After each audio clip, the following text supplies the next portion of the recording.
Wait, you're saying you were hard when you boiled this egg? Ugh, I'm gonna get my stupid hair out of my face. So I'm sure you all know by now that Epiphone have updated their overpriced IBGC line of guitars. There's new Firebirds, a new 335, a new SG, a new double cut Les Paul Special, and as for that real stanky stuff we like here on this channel, there's now a 1960s Les Paul Standard reissue, a 1957 Gold Top reissue, and they've updated the colors and some of the specs on the 1959 Les Paul Standard reissue. All glorious things to hear if you're over the age of 35 and somehow still have disposable income. Now in today's video, we're going to focus on the 1959 and 1960 Les Paul Standard reissues, because it seems like they've added some pretty substantial upgrades to those specifically. But there is also one big glaring issue with these guitars, something that I have not seen literally anyone else talk about. This problem has existed all the way back since the Kalamazoo headstock version of the 1959 Les Paul. It's one thing that just really rustles my jimmies. One thing that just twists my nuts in the wrong way. And it's not the ridiculous $1,300 price tag. It's not the hit and miss quality control. It's not the electronics that aren't actually hand wired. It's not that goofy satin they try to sell off as a VOS finish. It's not the weak ass flame maple veneers they falsely advertise as AAA tops. It's the goddamn short pickup rings.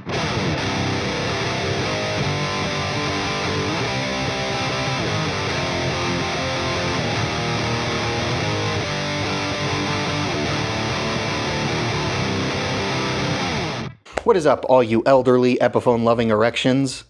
Den here. And before I go crazy, let's talk about the good things going on with these guitars first. As much as I lampoon Epiphone, it all comes from a place of love. I want Gibson and Epiphone to be the best they can possibly be for us. I want us to come before an overly greedy board of directors. That's why I harangue them so much about quality control, pricing, and call them out when they act less like a guitar brand and more like an evil mega corporation. And it is important to put them on blast for that stuff, but it's also just as important to actually give them credit when they get things right. A lot of people think I hate Epiphone, but I just made a video gargling their whole balls over the new Widows, because they're awesome. In my personal anecdotal experience, the IBGC Les Pauls don't really live up to that $1,300 price tag. However, and I want to be clear, this is in no way trying to justify the current prices at all. But at the very, very, very least, I'm glad these didn't go up in price.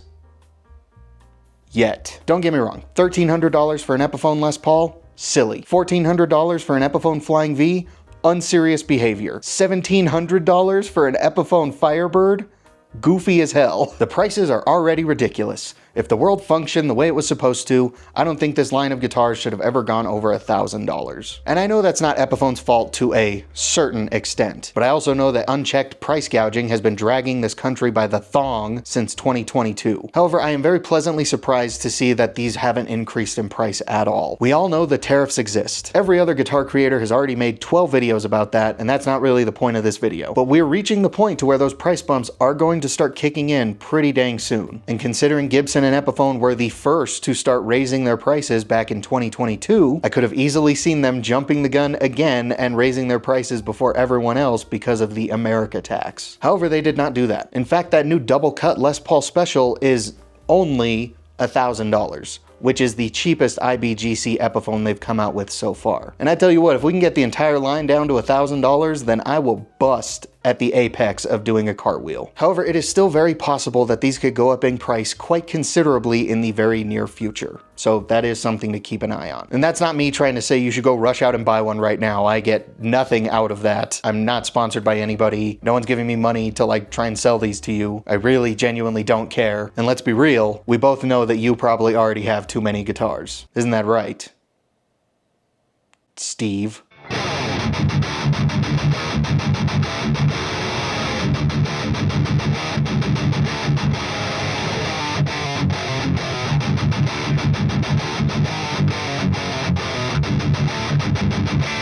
I'm even more surprised they didn't raise the prices on these because one of the big upgrades is they've finally switched back to using Rosewood fretboards instead of Laurel fretboards, which is something that a lot of people have somehow been very cross about. I don't really know why everyone was giving themselves an aneurysm over Laurel fretboards. I never thought it looked that different to Rosewood, if I'm being honest. But a lot of guys think using Laurel for fretboards is a worse offense than blowing up a children's hospital, so Thankfully, y'all can finally unclench now, because the IBGC Les Paul Standards now come with Rosewood fretboards. Are you guys happy?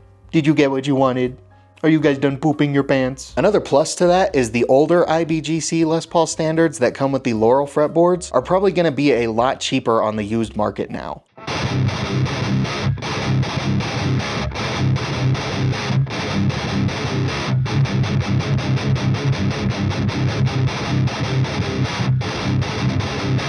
Another great improvement that I haven't seen anybody talk about is it seems like they've finally addressed the flame top issue. A while ago I made a whole video talking about how Epiphone advertises these to come with a AAA flame maple veneer. But in reality, most of them were practically plain tops. And if they did have flame, it was like blurry and hard to see. It's weird. But according to the new 59 and 60s reissues that are currently available on Sweetwater, it looks like they actually come with AAA veneers most of the time now. Don't get me wrong, there are still some weak examples in there. They can't all be bangers, I guess. But if you look at the Laurel fretboard 59s compared to the new Rosewood fretboard 59s, you can see that the ratio of strong to weak tops seems to have flipped. It used to be that only one or two of them might have a good top, but now it seems like only one or two of them don't have a good top. So that is a good sign. And it does seem like the flame is a bit easier to see now as well. I don't know if they've changed that VOS finish at all, and I will admit from face on, the flame is still kind of hard to see, but to these beautiful blue peepers, the tops on the new ones don't seem to be quite as blurry and out of focus as the tops on the old ones. Based off of the Widows and the new 59 and 60 reissues, it seems like Epiphone has finally remembered what a AAA flame top is supposed to look like. So GG Epiphone, that's gonna be a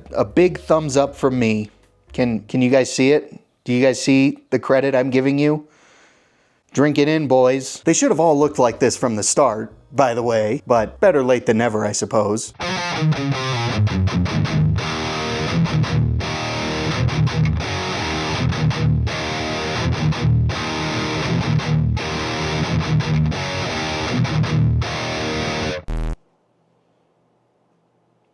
Well, that was weird. It feels almost as if a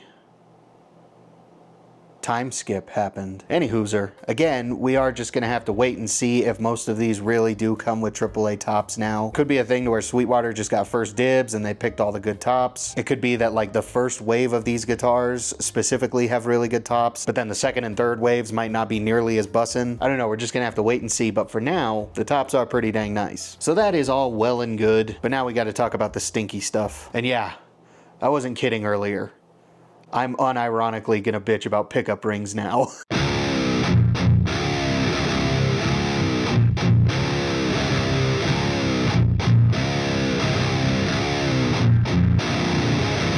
I can see some of you right now. You look like you want to tell RFK Jr. that I'm autistic, so he executes me. I know some of you couldn't possibly care less about pickup rings. Also, quick side note, don't you hate it when people say they could care less? It's couldn't care less. You ignoramus, you're saying you could not care less. You're not saying you could care less. That means you care. Stupid. Now guys, I actually have OCD, so I know Les Pauls like the back of my own dick. And it may be hard to tell based off the name, but these guitars are supposed to be Epiphone's recreation of the Les Paul standards that Gibson made during 1959 and 1960. And for me personally, the thing that sticks out to me the most on those old 1959 and 1960 Les Paul standards are the tall M69 pickup rings. So the first thing I notice every time I see one of these Epiphone 59s are the short stumpy pickup rings that they put on them, and it disgusts me. Not only are they too short, but for whatever stupid fucking reason, Epiphone also stretches out the pickup ring a little bit too. It's not the craziest difference in the world, but it's one of those things to where you can't unsee it once you notice it. And it is one of the dumbest and most unnecessary forms of artificial product differentiation I think I've ever seen in my entire life. To normal people, it may seem like I'm an unnecessary amount of butthurt right now. Kind of like conservatives when they're screaming at an underpaid waitress. But the thing that really makes me feel the emotion of anger is that Epiphone jack themselves off with both hands over getting other minute details about those guitars correct. They'll post a video and be like, we have paid painstaking attention to detail to get these as accurate as humanly possible. We use the error correct knobs, we use the single ring Clues-on tuners, and we didn't put the bevel on the pickguard, so, you know, give us $1,300. They can do all that, but they can't use the correct pickup rings. Soft penis behavior. But you want to know what the final nail in the coffin is? You want to know what really grinds my gears? I genuinely wouldn't be this annoyed. And I wasn't until I found out that Epiphone uses the tall pickup rings on other guitars.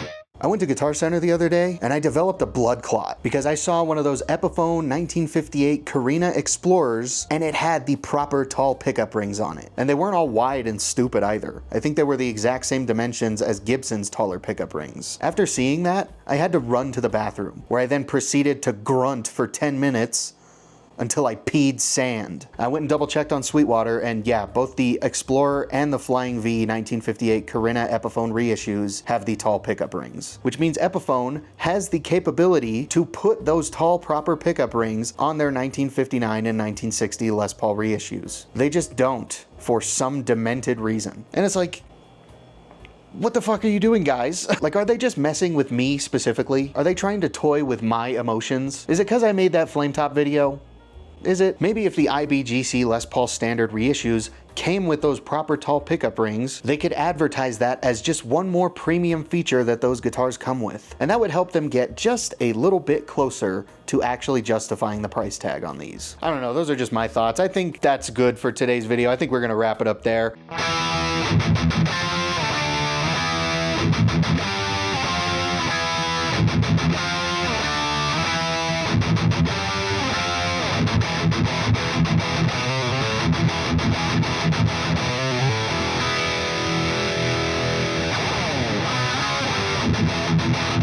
Thank you guys so much for watching, especially if you made it this far. I really hope you guys enjoyed. Make sure you go down in the comments and give me your thoughts and opinions. I love to hear what you guys have to say. Share the video around, beat the piss out of that like button. And if you regularly watch this channel and you haven't already subscribed, then I'm gonna take your 59 reissue and swap it out with the Anime Girl Smart Guitar. Is that what you want? Is that what you want? Oh yeah, go watch the video on this guitar, please, so Enya sends me money. Real quick, before we go, I want to give a big shout out and a thank you to Cosmic Steez, A Horse Running, Solar Flare, Suno Verma, Rob Heath, Bad Joke Guitars, Brandon's Ballast Corner, Bandage Knives, Jan Chocolate, Leagues Beneath, Frizz Flips, and Scott Toman. These well-endowed individuals are my current channel members, and their support really does mean a lot. If you want to join them, get a shout out in my longer videos, get access to the members-only videos, and just help support this channel in a bigger way, then you can go down there, click the join button. Tiers start as low as 3 schmeckles. There's also the super thanks button down there. It's like a little tip jar, but I am done being a tool. Thank you guys once again so much for watching. I'll see y'all next time now. Auf Wiedersehen.